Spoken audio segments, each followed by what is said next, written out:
Hey, as I'm recording here, we're in month number 3. I guess okay. So this latest episode of Israel mowing the lawn, uh, which means it's basically ethnic cleansing. Some go further and call it genocide. Uh, 25,000 Palestinians have been killed, half of them children, two-thirds of them women and children. And the latest episode was precipitated by um, the episode on 10/7/23, and which was horrific. I've never been to Israel or Gaza. I, oh, well, obviously, I wouldn't want to go now, but the reading that I do on it are um, I don't know if that's correct English, but I go to Noam Chomsky, Ilian Pape, Norman Finkelstein, Max Blumenthal, uh, all Jewish so far. But then of course there's Edward Said, Rashid Khalidi, I think is how you pronounce his name. I've been listening to him a lot. Gideon Levy, Amira Haas, um, who happens to be Jewish and she lives in Gaza or lived there. Uh, the the Miko Peled, who was an Israeli general's son.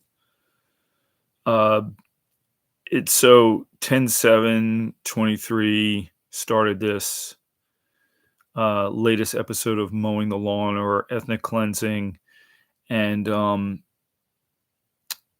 it just goes on.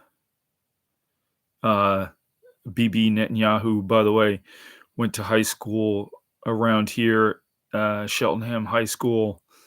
He said he was fighting the Amalek. They're basically stealing the land, killing the people, very much like was done here in the United States. I'm sitting here, land that was occupied by Native Americans. They're mostly gone. The Lenape Native Americans, don't see them anywhere. And so Israel is having their version of settler colonialism.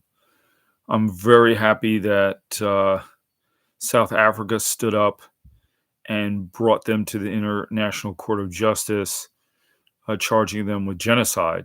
Uh, Omir Barlow, he's a professor of genocide, Holocaust studies at Brown University. He was sort of reluctant to call this genocide.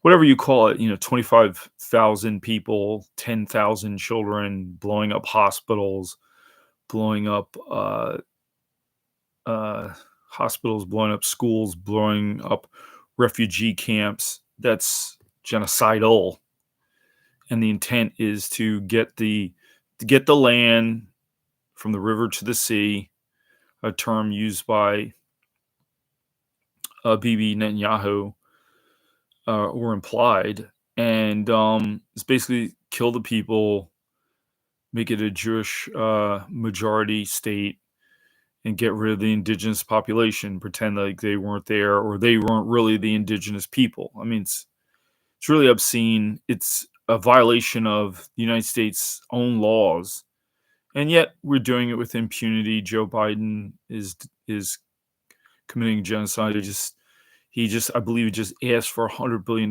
for the Ukraine, which is a proxy war which we started, which we instigated. And a lot of this is just to pay for the war machine.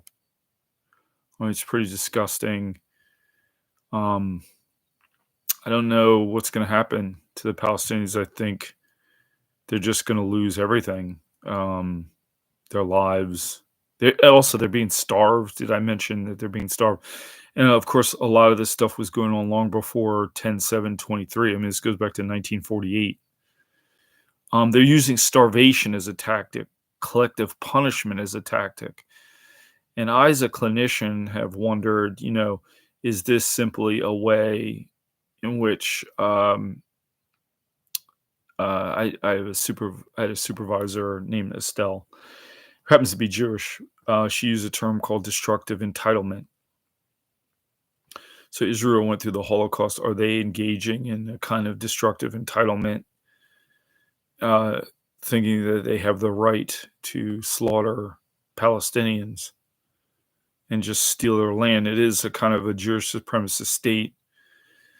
It's just absolutely abhorrent. There's obviously a lot more to say about it. Norman Finkelstein. I'm gonna read. I bought his all. I think I have almost all of his books. Noam Chomsky's book, The Fateful Triangle. All of Elon Pape's books. Elon and Noam's books together. Edward Said. Um, who's the other one? Gideon Levy, didn't mention him. Miko Peled has a book, Grandfather's, the General's Grandson or something like that. But, you know, it's sort of horrible. There's been marches in Washington, D.C. and all over the world. I gave a little bit of money to Jewish Voice for Peace, and I'm in Code Pink, but I'm not sure what we can do, because even though 60%, I think it was at 65% of Americans want a ceasefire, they're not going to do that.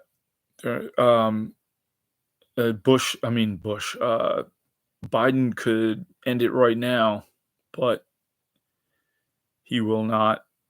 They said they're quietly, secretively asking Bibi to stop it. He won't. If Trump gets reelected, it's going to be even worse. Although it's pretty bad now. Yeah. So I think the least I can do is at least talk about it. The least that we all can do is at least talk about it. So that's what I'm going to continue doing.